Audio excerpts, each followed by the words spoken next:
मध्य प्रदेश के कई जगहों पर अंधविश्वास का खूनी खेल खेला जाता है।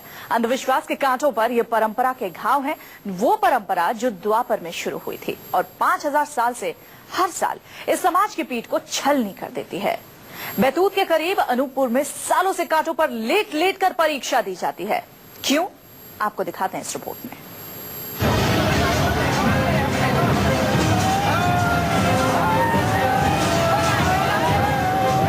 कांटों पर लेटकर परीक्षा दे रहे हैं पांडवों के वंशज।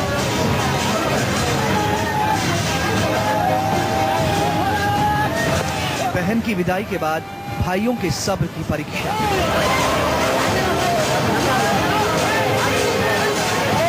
पीढ़ियों पुरानी परंपरा से लहूलुहान समाज का राज।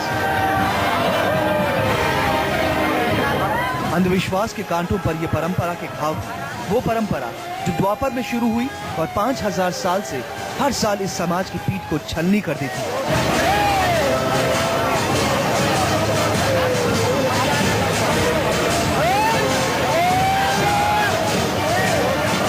जंगली कांटों से पीठ पर खून छलक जाता है, लेकिन मजाल कि अंधविश्वास के कांटों में छिपी आस्था डोल जाए।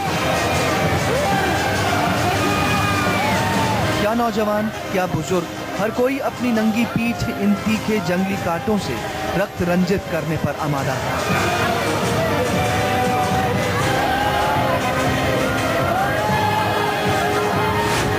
जमाना डिजिटल और देश कैशलेस हो रहा है, लेकिन मध्य प्रदेश के बैतूल में लोग हजारों साल से हर साल कांटों पर लेट लेट कर परीक्षा दे रहे हैं।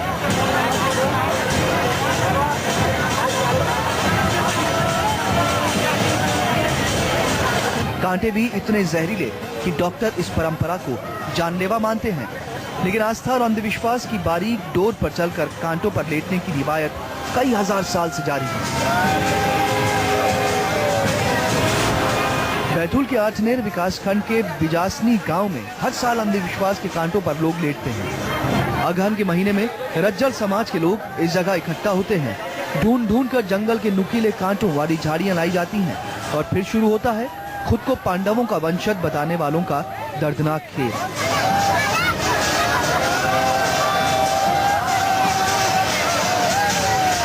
नुकीली कांटों की झाड़ियों पर एक के बाद एक ये ऐसे लुढ़कते हैं जैसे कांटों पर नहीं, गद्दों पर लुढ़क रहे हैं।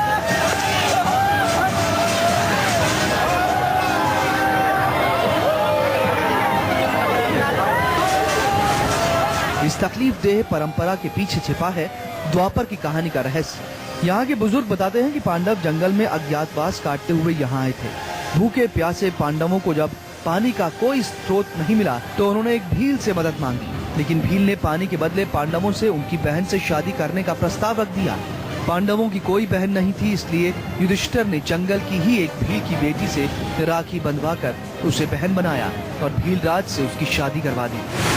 जब किसी समय हमारे रज्जड़ समाज पर मुसीबत आई थी, उस समय सब लोगों ने एक ईश्वर से प्रार्थना की थी कि हम आपकी जो है हमारी इस मुसीबत को अगर दूर कर देते हैं तो हम बेर के कांटे के ऊपर लौटकर हम अपनी जान को सुहा कर देंगे। सदियों से चली आ रही इस परंपरा के जरिए ये लोग इसे अपनी बहन की विदाई का उत्सव मानते हैं और 5 दिन तक इसी तरह कांटों पर लेटकर अपना शरीर छलनी कर देते हैं।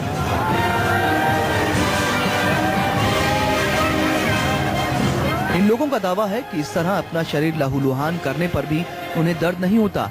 इसके उलट उनकी मन्नत जरूर पूरी हो जाती है। परंपरा है कि 5 साल के बाद में हमारी मन्नत हम पूरी करेंगे। अच्छा, कब से चली आ रही? ये हो गए, मेरे को 3 साल हो गए सर। तीखे नुकीले मुड़े हुए जंगली कांटे देखकर किसी के भी रोंगटे खड़े हो जाएं, लेकिन इन लोगों के लिए ये हर साल होने वाला आस्था का त्योहार है। अंधविश्वास के ये कांटे कई बार जानलेवा भी बन जाते हैं, लेकिन खुद को पांडवों का वंशज बताने वालों की आस्था के सामने हर दर्द छोटा है।